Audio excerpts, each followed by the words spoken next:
10 unit में 70 female है, 70 into 5 350 बच्चा आपको बचा, करीब 1,40,000 रुपये हमें 1.5 महीने में इससे बच रहा है। मंथली एवरेज हमारी आ जाएगी तकरीबन 80-90 हज़ार रुपये। अभी अगर मैं अपनी बात करूं, मेरे यहाँ से यूनिट कॉस्ट करती है फार्मर को 50,000, जिसमें हम आपको 1 साल का पेरेंट रैबिट देते हैं। इसमें एटलीस्ट 10 मंथ की फीमेल चाहिए, हमें 12 मंथ का मेल चाहिए, वो जेनेटिकली सेपरेटेड होने चाहिए। सबसे इंपॉर्टेंट है आपका जो इन्वेस्टमेंट है वो आपकी ब्रीड पे है। अक्सर लोग सोचते हैं कि मैं एक बहुत अच्छा फार्म बना रहा हूँ, उसकी डेकोरेशन बहुत अच्छा कर रहा हूँ, ये चीज़ें नहीं। आपको बेस्ट जो चीज़ चाहिए वो चाहिए आपकी ब्रीड। इंडिया की डोमेस्टिक नीड ही रैबिट की इतनी है कि आप और हमारे जैसे फार्मर दिन रात भी लगे रहेंगे तो अगले 10-20 साल तक हम डोमेस्टिक खाली फार्मास्यूटिकल्स की ही नीड पूरी नहीं कर सकते। साथियों नमस्कार, न्यूज पोर्टली में आपका स्वागत है। मैं जैसा बताया कि भारत के अलग अलग राज्यों में जाता रहता हूं, अपने काम की खबरें लेके आता रहता हूं। तो आज मैं बहुत खास जगह पे आया हूं। मैं लखनऊ में ही हूं और मैं आपको लेकर के आया हूं एक खरगोश के फार्म में। रैबिट फार्मिंग का आपने नाम सुना होगा। दुनिया के कई देशों में बहुत बड़ा चलन है, लेकिन भारत में भी एक इससे नया सेक्टर उभर रहा है और इस सेक्टर को उभारने में, इस सेक्टर में एक महत्वपूर्ण भूमिका निभा रहे हैं AK सिंह साहब। देखिए शुक्ला जी, जैसे आपकी और हमारी बात इत्तेफाकन हुई थी, मैं लखनऊ में नया हूं और आप क्योंकि कवर करते रहते हैं पूरे अलग अलग प्रदेशों में, अलग अलग जिलों में, तो कुछ एक्जोटिक सब्जियों को लेकर एक वीडियो आपने किया था जिसके माध्यम से हमारी बात हुई थी उन सब्जी के पौध के लिए। फिर हमारी बात चली खरगोश पालन पे और आज आप यहाँ आए हैं। खरगोश पालन जो है गवर्नमेंट ऑफ इंडिया ने 1960 में इंट्रोड्यूस किया था इंडिया के अंदर। शुरुआत में जो है उस तरह की पोटेंशियल नहीं दिखी, बट 2000 से लेकर 2010 के बीच धीरे धीरे किसानों ने इसे अपनाना शुरू किया है और आज की डेट में अगर बात की जाए तो देश भर में लगभग 6000 से ज़्यादा किसान रैबिट फार्मिंग से जुड़े हुए हैं और बहुत अच्छा मुनाफा कमा रहे हैं। अक्सर हम देखते हैं वो हर बिजनेस में कि पॉजिटिव और नेगेटिव्स आते रहते हैं। कुछ लोग ऐसे भी आपको मिलेंगे जो कहेंगे कि हमें रैबिट फार्मिंग में अच्छा प्रॉफिट नहीं हुआ है, बट वो हर बिजनेस में, आप पोल्ट्री में चले जाइए, डेयरी में चले जाइए, आपकी मेहनत और आपका लक दोनों कहीं ना कहीं साथ काम करते हैं। रैबिट फार्मिंग में मेरे एक्सपीरियंस की अगर बात करूँ तो मैं पिछले 14 साल से रैबिट फार्मिंग कर रहा हूँ। शुरू में 3 साल मैंने सेल्फ की रैबिट फार्मिंग की, देयर आफ्टर मैंने ट्रेडिंग की। 2015 से जो है हमें मिला एक्सपोर्ट का लाइसेंस गवर्नमेंट ऑफ इंडिया से और आज भी देश की अकेली कंपनी है हम जिसे गवर्नमेंट ऑफ इंडिया से एक्सपोर्ट के लाइसेंस है। But to be very honest, हमें एक्सपोर्ट करने की रिक्वायरमेंट नहीं है क्योंकि इंडिया की डोमेस्टिक नीड ही रैबिट की इतनी है कि आप और हमारे जैसे फार्मर दिन रात भी लगे रहेंगे तो अगले 10-20 साल तक हम डोमेस्टिक खाली फार्मास्यूटिकल्स की ही नीड पूरी नहीं कर सकते। रैबिट फार्मिंग में ये है सब, जैसे आप पोल्ट्री की फार्मिंग करते हैं, गोट की फार्मिंग करते हैं या आप डेयरी फार्मिंग करते हैं, उसी तरह का कॉन्सेप्ट है। आपके पास फ़र्क ये है कि आप इसे कंपैरेटिवली थोड़ी कम जगह में कर सकते हैं। पोल्ट्री या गोट के फार्मिंग में समस्या ये है कि बहुत ज़्यादा आवाज़ करते हैं जानवर, स्मेल बहुत आएगी आपको, आप आधा 1 किलोमीटर दूर से स्मेल को महसूस कर सकते हैं। हाँ, बहुत सारे गांव के लोग हाँ बिल्कुल आप उस पर ऑब्जेक्शन कर सकते हैं। रैबिट में ऐसा नहीं है। आप अगर चाहें तो सिटी के बीच में किसी ऑफिशियल अगर कोई अधिकारी है उसके घर के बाजू में आपका घर है, आप वहाँ फार्मिंग कीजिए, कोई ऑब्जेक्शन नहीं कर सकता क्योंकि आप खुद यहाँ खड़े हैं, देख सकते हैं यहाँ कोई स्मेल नहीं है, कोई शोर शराबा नहीं है। दिखने में भी जानवर अच्छा दिखता है, लेकिन अच्छा दिखने और ये सब बदबू दूसरी चीज़ें हैं। जब हम प्रोफेशनली किसी चीज़ में जा रहे हैं तो हमारा मेन मोटिव है कि हम उससे अर्न क्या कर रहे हैं। रैबिट फार्मिंग एक ऐसा बिजनेस है जो आपको आपकी इन्वेस्टमेंट का लगभग 100 to 150% साल में आपको दे देता है। उसका कारण ये है कि कोई भी जानवर अगर आप देखेंगे, गाय या भैंस है तो आपको 1 बच्चा मिलेगा, बकरा है तो आपको 2 बच्चे दे देंगे ज़्यादा से ज़्यादा। लेकिन रैबिट में क्या है, आपको मिनिमम 5 से शुरू होते हैं और ये 10 से 12-15 तक भी बच्चे दे देते हैं। गाय भैंस आपको 9-10 महीने में बच्चा दे रही है। बकरे से भी अगर आप जा रहे हैं तो साल में 1 या 2 बार मैक्सिमम है। रैबिट आपको हर 1.5 महीने में ब्रीडिंग करके देता है। 30 दिन का इसका कंसीविंग पीरियड है, इसके पेट में बच्चा रहता है। बाहर आने के बाद 15 दिन वो बच्चा माँ का दूध पिएगा। 15 दिन बाद जैसे आप देखते हैं कि उसने दाना पानी लेना शुरू किया है, उस बच्चे को सेपरेट कर दीजिए, मेल फीमेल को फिर ब्रीड करिए, फिर वो 30 दिन में आपको बच्चा दे देगा। 3 महीने में इसका बच्चा जो है बिकने के लिए तैयार हो जाता है, लगभग 2-2.25 किलो का। अलग अलग लोग अलग अलग कारणों से इसकी फार्मिंग करते हैं। कुछ लोग हैं जो मीट के लिए रैबिट की फार्मिंग करते हैं, फर के लिए करते हैं।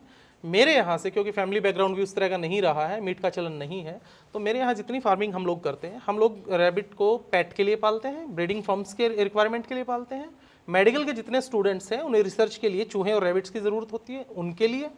फार्मास्यूटिकल कंपनी, जैसा सभी जानते हैं, इंडिया अभी 3रा स्थान पा चुका है इंटरनेशनल मार्केट में और सबसे सस्ती दवाइयाँ हम ही लोग बना रहे हैं। तो रैबिट के जो ब्लड है, स्लॉटर करके नहीं, सक करके, जैसे आप और हम लोग ब्लड डोनेट करते हैं, सक करके एक क्वांटिटी में रैबिट से ब्लड लिया जाता है, जिससे आपकी हार्ट से रिलेटेड या फिर ब्रेन स्ट्रोक से रिलेटेड, निमोनिया से रिलेटेड जो है वैक्सीनेशन बनाई जाती हैं। इसके अलावा जितनी भी दवाइयाँ बनती हैं उनके पहली स्टेज के जो सारे के सारी टेस्टिंग होती है वो चूहों पे, खरगोशों पे, फिर बंदरों पे, फिर जो है ह्यूमन ट्रायल्स पे आती हैं। तो वहाँ मेरी सारी की सारी जो पूरा का पूरा बिजनेस रोल करता है वो फार्मास्यूटिकल इंडस्ट्री के सराउंडिंग ही रोल करता है। अब हमसे जुड़ के जो लोग फार्मिंग कर रहे हैं, अब क्योंकि उनके लिए कॉन्सेप्ट नया है, मार्केट में रैबिट को लेके कैसे जाएंगे, तो हम उन्हें एक फैसिलिटी ये देते हैं कि आप जितना भी रैबिट पाल रहे हैं उससे जितना प्रोडक्शन आए एक फिक्स अमाउंट पे पर केजी जो भी हमारा तय हो उस पर हम आपसे वो रैबिट परचेज कर लेंगे। उसके लिए हम कोर्ट एग्रीमेंट कर लेते हैं। आज की डेट में बात की जाए 350 रुपये किलो हम रैबिट खरीदते हैं, 3 महीने में लगभग 2 किलो का रैबिट तैयार हो जाता है। तो 700, 650, 700 रुपये का बिक रहा है और तैयार करने तक आपको मैक्सिमम 200 से 250 रुपये का एक्सपेंसेस पे करना पड़ रहा है।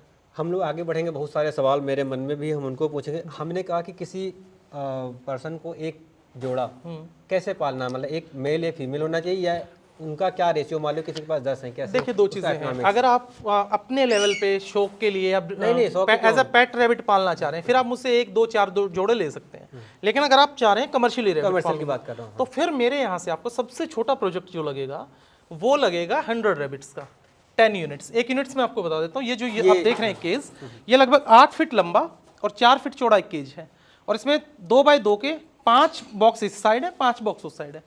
10 खरगोश इसके अंदर 10 है इसमें। ये एक यूनिट हुई। हाँ, एक यूनिट हुई जिसमें कि 10 खरगोश, ये पिंजरा, इसके खाने पीने के बर्तन, ये जो आपका स्टैंड है, ये आपके फार्म तक इसको पहुंचाने का, बाहर से इंपोर्ट करके हम इसको लेके आते हैं जो केरला से आपके फार्म तक, वो इंक्लूडिंग करके सब कुछ ये एक यूनिट बनती है। अब इस यूनिट्स में अक्सर लोगों को भ्रम होता है कि पेड़ चलता है, पेड़ नहीं चलता। हम इसमें जो है फीमेल का रेशो बढ़ाते हैं, फीमेल 70% रखते हैं, मेल 30% रखते हैं। यानी कि 10 में अगर है तो 10 में से 7 जो है वो आपकी फीमेल रहेंगी और 3 मेल रहेंगे, ताकि फार्मर का प्रोडक्शन बढ़े और प्रॉफिट बढ़े। एक यूनिट का खर्चा कितना आया? देखिए शुक्ला जी, बहुत वेरी करता है। ये यूनिट जो मैं आपको बता रहा हूँ, अभी अगर मैं अपनी बात करूँ, मेरे यहाँ से यूनिट कॉस्ट करती है फार्मर को 50,000, जिसमें हम आपको 1 साल का पेरेंट रैबिट देते हैं, जिसमें एटलीस्ट 10 मंथ की फीमेल चाहिए, हमें 12 मंथ का मेल चाहिए। और सबसे इंपॉर्टेंट ये है कि जो मेल और फीमेल हमारे फार्म पे आएंगे वो जेनेटिकली सेपरेटेड होने चाहिए। आप लोग कवर करते रहते हैं डॉग फार्मिंग को भी, गोट फार्मिंग को भी, जेनेटिक बहुत इंपॉर्टेंट रोल प्ले करता है किसी भी तरह के लाइफ स्टॉक में। तो हमारे जितने भी मेल फार्म पे आएंगे उसकी ब्लड लाइन चेंज होनी चाहिए, जितनी फीमेल आएंगी उसकी ब्लड लाइन चेंज होनी चाहिए। एट द सेम टाइम वो एज होनी चाहिए 1 साल के। प्योर ब्रीड लीजिए, ये आपको कॉस्ट करेगी अराउंड 50,000 के आसपास। 10 की बात, 10 की, जिसमें रैबिट, केज और इक्विपमेंट्स, ट्रांसपोर्टेशन, ट्रेनिंग सब कुछ कंप्लीट। और अगर हम पूरी 10 यूनिट लेते हैं तो ये हो गया 5 लाख।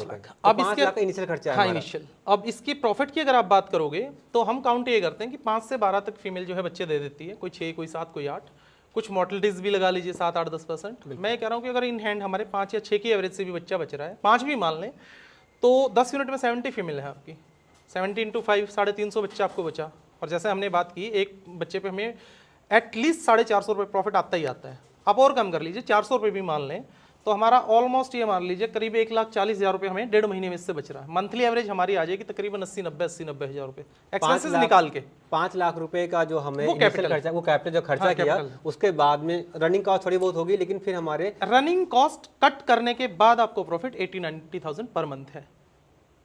क्योंकि जो हम 400 रुपये का प्रॉफिट गिन रहे हैं वो तभी गिन रहे हैं क्योंकि उसका फीडिंग, लेबर, इलेक्ट्रिसिटी ये सब निकालने के बाद हमारा 650-700 का बिक रहा है, 200 से 250 रुपये उसका एक्सपेंसेस आ रहे हैं हमारे, 400-450 रुपये का नेट प्रॉफिट है हमारा। तो 5 लाख रुपए लगाए, 70-80 हज़ार रुपए आपको कम से कम मिलने चाहिए रॉस्ट कंडीशन में, बुरी से बुरी स्थिति में। और कितनी जगह चाहिए? ये तो मैं देख रहा हूँ ये मुर्गी फार्म है पुराना, जो कि यहाँ पोल्ट्री काम होता था, तो यहाँ पे जब वो नहीं सफल हुआ या जो भी रहा होगा, गाँव वाले ने एतराज़ किया होगा, अब यहाँ पे आपके यहाँ पे कई सारे यूनिट लगे हुए हैं। तो हम ये भी समझना चाह रहे थे कि जैसे हमें इसी एक 10 यूनिट का लगाने की कितनी जगह चाहिए? देखिए, 10 यूनिट के एक फार्म के लिए आपको 1500 से 2000 स्क्वायर फीट की जगह की ज़रूरत है। अगर आपके पास अवेलेबल है, आप खुद का शेड बना सकते हैं, या फिर अगर आपके आसपास 2-3 किलोमीटर पे कोई पोल्ट्री का शेड खाली है, आप रेंट पे लीजिए, वो आपके लिए प्रॉफिटेबल है।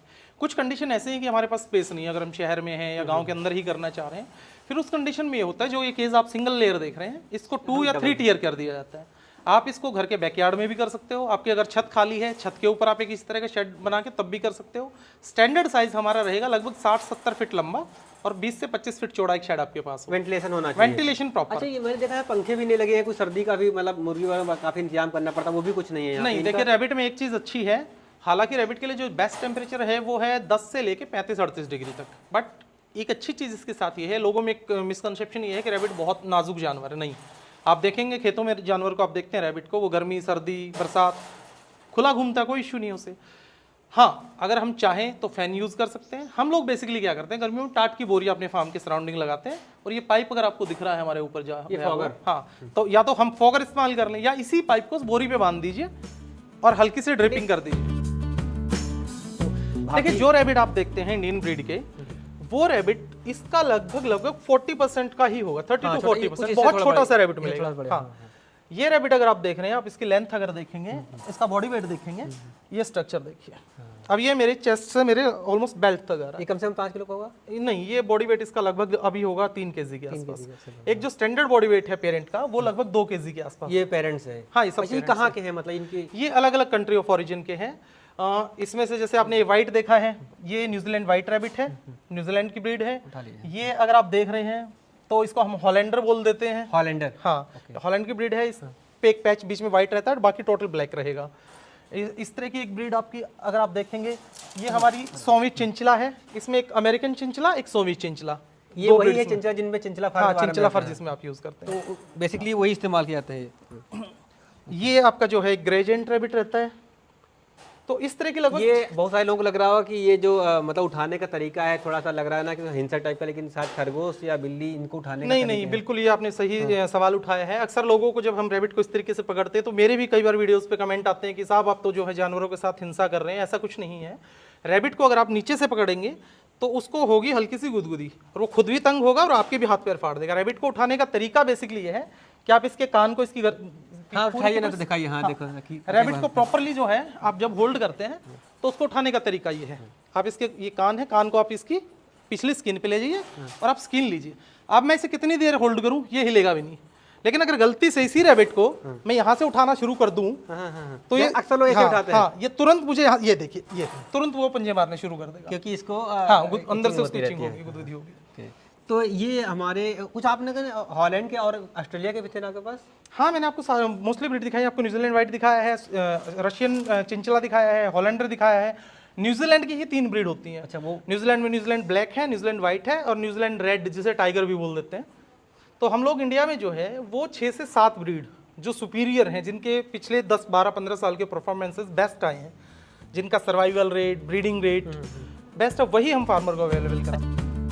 सारे पॉजिटिव बताने के साथ साथ मैं आपको 2-3 नेगेटिव बता देता हूँ। रैबिट फार्मिंग अगर इस चीज़ों में आपने लैक किया तो आप बिल्कुल किसी हाल भी सर्वाइव नहीं कर पाएंगे। सबसे इंपॉर्टेंट है आपका जो इन्वेस्टमेंट है वो आपकी ब्रीड पे है। अक्सर लोग सोचते हैं कि मैं बहुत अच्छा फार्म बना रहा हूँ, उसकी डेकोरेशन बहुत अच्छा कर रहा हूँ। कई बार हमें लोग बोलते हैं कि ये केज है, हमें और हैवी केज बना लें। ये चीज़ें नहीं, आपको बेस्ट जो चीज़ चाहिए वो चाहिए आपकी ब्रीड। तो आपकी जो ब्रीड हो एटलीस्ट वो 10 मंथ की फीमेल, 12 मंथ के मेल, प्लस जेनेटिकली वो सेपरेटेड हो। दूसरा, इसके बाद आप जो फार्म जहाँ पे फार्मिंग कर रहे हैं, कई बार एजेंट कह लीजिए, वो हो सकता है हमारा भी कोई एजेंट ऐसा कर दे अपने प्रॉफिट या अपने रॉयल्टी के लालच में, वो आपको कहीं भी फार्मिंग के लिए कह दे। रैबिट के यूरिन में अमोनियम नाइट्रेट बनता है, उसको पास होना जरूरी है। तो आपका जो फार्म हो वो प्रॉपर वेंटिलेटेड हो, एक तरफ से एयर आए, दूसरी तरफ से क्रॉस हो जाए, ये मस्ट है। थर्ड, आपको रैबिट के लिए ग्रीन फीड की रिक्वायरमेंट है ही है। हमने कई बार देखा है कि शहरों में जो लोग फार्मिंग कर रहे हैं, गाँव में घरों में कर रहे हैं, कस्बों में कर रहे हैं, तो लोग उनको मिसगाइड कर देते हैं कि नहीं चलो ग्रीन फीड नहीं है तो आप जो है दाना बढ़ा दीजिएगा, दाने पे पाल लीजिएगा।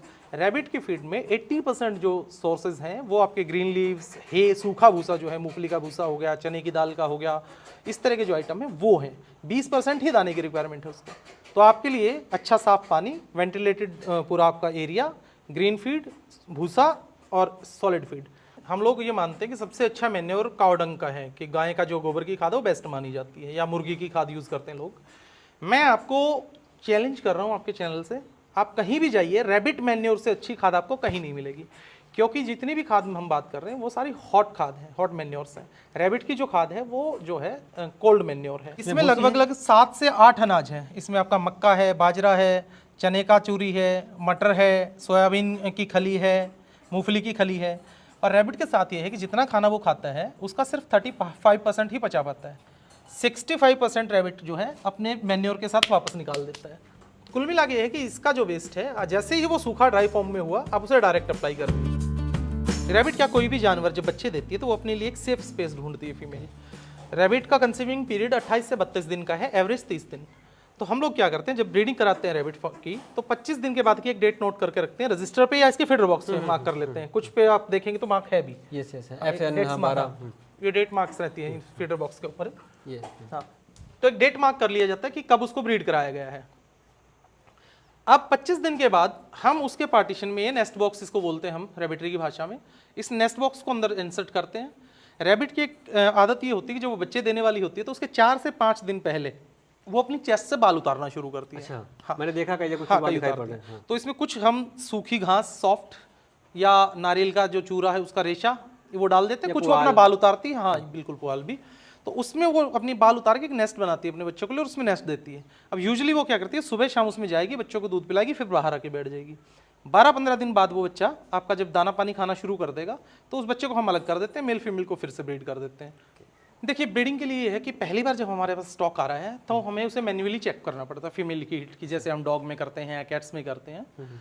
फीमेल रैबिट में जो उनका वजाइना या प्राइवेट पार्ट है वो अगर जनरली फीमेल हीट पे नहीं है तो वो स्किन कलर नॉर्मल रहेगा, लेकिन अगर फीमेल हीट में है तो आप देखेंगे वो डार्क रेड या फिर आपका पर्पल या पिंकिश हो जाएगा। इट मीन्स आपकी फीमेल हीट पे आप उसे रैबिट से उस टाइम ब्रीड करा सकते हैं। तो उस ये समय सब आप हमें इनको- फर्स्ट टाइम करना है। उसे आप उस टाइम फीमेल को उठाएंगे, रैबिट के मेल के पोर्शन में छोड़ेंगे, 2 से 3 मिनट में उसको ब्रीड कर देगा मेल। जब मेल ब्रीड करता है तो एक सक्सेसफुल ब्रीडिंग में क्या होता है, मेल रैबिट एक चीख निकालता है और पीछे एकदम से गिरता है जैसे बेहोश हो गया है। वो करीब 3 से 4 सेकंड का प्रोसेस है। इट मीन वो एक सक्सेसफुल ब्रीडिंग है। यानी अपनी आंखों के सामने आपको हाँ ही कराना हाँ, ये कराना पड़ेगा उसको। फीमेल को आप अलग करिए, 15 से 16 दिन बाद आप चाहें तो अपनी फीमेल को चेक कर सकते हैं। उसके पेट पे आप जब थोड़ा सा पुश करेंगे तो जैसे मूंगफली होती है ऐसे आपको उंगलियों पे महसूस होंगे उसके बच्चे। देखिए रैबिट की एवरेज एज जो है वो 7 से 9 साल तक मानी गई है, अलग अलग ब्रीड के अकॉर्डिंगली। ऑन एन एवरेज 8 साल रैबिट की एज है। जब हम रैबिट फार्मिंग में कमर्शियली रैबिट फार्मिंग करते हैं तो हम फार्मर को जो अवेलेबल कराते हैं वो 1 साल का रैबिट अवेलेबल कराते हैं।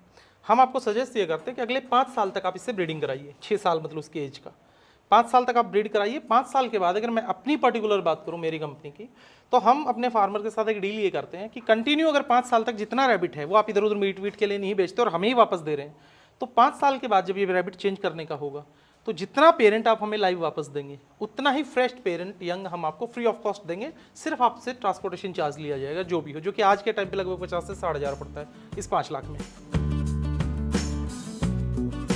मान लीजिए मैं आपकी बात करता हूँ, उसने आपकी किसान रैबिट कंपनी जो आपकी है उसके साथ उसने टाई अप किया और मैंने यहाँ से दूर लखनऊ से 100 किलोमीटर दूर बाराबंकी में अपने गांव में 100 रैबिट रखे, तो कैसे इनका ट्रांसपोर्टेशन कैसे होगा, कितना आने जाने कैसे आएगा? देखिए इसमें ऐसा है कि हम लोग, हमारे जितने भी एसोसिएट फार्मर्स हैं वो हमें इन्फॉर्म करें कि हमारा रैबिट का स्टॉक तैयार है बिकने के लिए। Within week on paper हमारा ये रिस्पॉन्सिबिलिटी है आपकी इन्फॉर्मेशन के 7 दिन के अंदर किसी भी कंडीशन में हमें आपसे वो रैबिट परचेज करना है। ट्रांसपोर्टेशन चार्जेस जो है वो कंपनी बियर करेगी, उसका फार्मर से कोई रोल कॉल नहीं है। सेकंड थिंग इज दैट कि आज मान लीजिए आप ही मेरे फार्मर हैं, आपने मुझे कॉल किया, मेरी गाड़ी आई, जितना आपके फार्म का वजन हुआ रैबिट का वो सारा वेट किया, वेट करने के बाद पेमेंट जितनी भी है वो आपको चाहे हम कैश पे करें चाहे आपके अकाउंट में पे करें, जब तक वो पेमेंट क्लियर नहीं होगी आपके फार्म से गाड़ी डिस्पैच नहीं होगी। हिसार में एक्चुअली बेसिकली एग्रीकल्चर यूनिवर्सिटी है, वैक्सीनेशन सेंटर है, उत्तराखंड में आपका जम्भेश्वर यूनिवर्सिटी है। इस तरह की गवर्नमेंट की अलग अलग यूनिवर्सिटीज़ हैं। गवर्नमेंट के कृषि विज्ञान केंद्र चलते हैं। कृषि विज्ञान केंद्र से अक्सर क्या होता है, जो बिलो पॉवर्टी लाइन के लोग हैं उन्हें अपना कोई सेल्फ बिजनेस करने के लिए इस तरह की कुछ 1-2 यूनिट्स सब्सिडाइज करके या फ्री ऑफ कॉस्ट दी जाती हैं ताकि हाँ सेल्फ इम्प्रूवमेंट के लिए, या वुमेन वेलफेयर ग्रुप्स हैं उनको। तो जो गवर्नमेंट के जो केवीकेज हैं उसको मेरे यहाँ से रैबिट जाता है।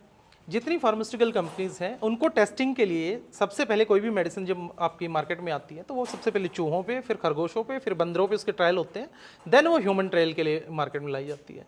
तो जितनी फार्मास्यूटिकल कंपनीज हैं उनको, मेडिकल की जो पढ़ाई कर रहे हैं बच्चे उनको, जो नई रिसर्च कर रहे हैं नई नई मेडिसिन पे, उनकी लैब टेस्टिंग के लिए ये सारा रैबिट मेरे यहाँ से जाता है। ब्रीडिंग के लिए मेरे यहाँ से रैबिट जाते हैं।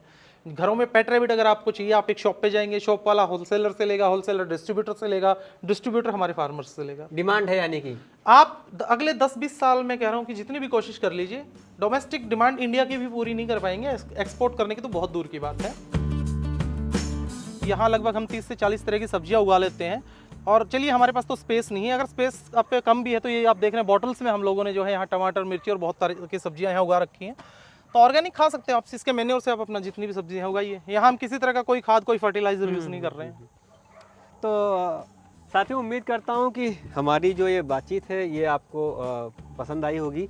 अगर आपको कोई सवाल है, अगर आपके मन में कोई सवाल है या इस उद्योग से, इस छोटे से काम से आपको लगता है कि आप जुड़ सकते हैं, क्योंकि यहाँ पे ज़मीनें हमारे पास कम हो रही हैं, शहरों में आपको तलाश है, यूथ है, उनको भी कुछ चाहिए, और फिर हम मुर्गी पालते हैं, बकरी पालन करते हैं, गाय भैंस पालन करते हैं। इसी तरह ये भी एक सेक्टर है जहाँ पे बहुत सारी उम्मीदें हैं, और मैं अलग अलग जगहों पे देख भी रहा हूँ, कुछ बहुत सारे लोग नया रोचक कर जाते हैं और फिर हम उनकी खबरें पढ़ते हैं। जैसे अब हम आज इनकी खबर पढ़ रहे हैं, तो आपके लिए भी है, तलाशिए, इनसे बात करिए, 15 और लोगों से बात करिए, फिर आप जो है अगर आपको लगता है कि आप इस उद्योग में आ सकते हैं तो फिर आइए, आपका स्वागत है। ये AK सिंह साहब जो हैं आपको मिलेंगे लखनऊ में, फिलहाल इनका फार्म है किसान पथ के पास, नरेंदी गांव में आपका एक खरगोश फार्म है, पूछेंगे तो पता चल जाएगा। आप नंबर भी अपना शेयर कर दिए। कई बार क्या होता है, लोगों को लगता है कि हम नंबर इसलिए नहीं शेयर करते, लोग परेशान हो जाते हैं, या फिर लगता है कि पैसे लेके कंपनी से पैसे लिए नहीं, इसी तरह का कोई प्रमोशन यहाँ है नहीं, और मेरा बिजनेस है तो परेशान नहीं होना। आप नंबर जो है नोट कर सकते हैं, व्हाट्सएप पे आप कांटेक्ट कर सकते हैं, दैट्स 9571481888, 95 714 81 888।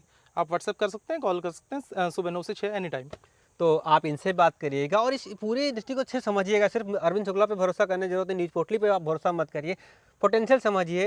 हिसार जैसे यूनिवर्सिटी में जाइए और यूनिवर्सिटी उनसे पूछिए, समझने हो सकता अपने ज़िले के बागवानी, अपने ज़िले के जो पशु अधिकारी उनसे बात करिए, KVK में जाइए, उनसे पूछिए क्या पोटेंशियल है। अगर है तो फिर आप इसको आजमाने की तरफ थोड़ा सा कदम बढ़ा सकते हैं। बिल्कुल, आपने सही कहा, हम पे भरोसा मत करिए, हमारे फार्मर्स पे भी भरोसा मत करिए, वो भी हो सकता है किसी कमीशन के लालच में कुछ कहें। आप 10 प्रदेशों में कृषि विज्ञान केंद्रों में जाइए, एनिमल हस्बेंड्री बोर्ड्स में जाइए, उनके HOD से बात करिए, बाय नेम AK सिंह कौन है, किसान रैबिट फार्म का क्या पूरा स्ट्रक्चर है। आप 10 स्टेट्स में, मैं आपको ओपनली कह रहा हूँ, मेरी नहीं औरों की भी, हाँ, जहाँ भी आपको आप रैबिट फार्मिंग में, एक चीज़ मैं और आपके दर्शकों को कह रहा हूँ कि रैबिट फार्मिंग चाहे हमसे करिए या किसी भी कंपनी से, किसी भी एजेंट से करिए, सबसे बड़ी समस्या आती है बाजार की। जितने भी लोग रैबिट फार्मिंग करना चाहें, ज़रूरी नहीं है कि वो किसान रैबिट से या मुझसे जुड़ के रैबिट फार्मिंग करें।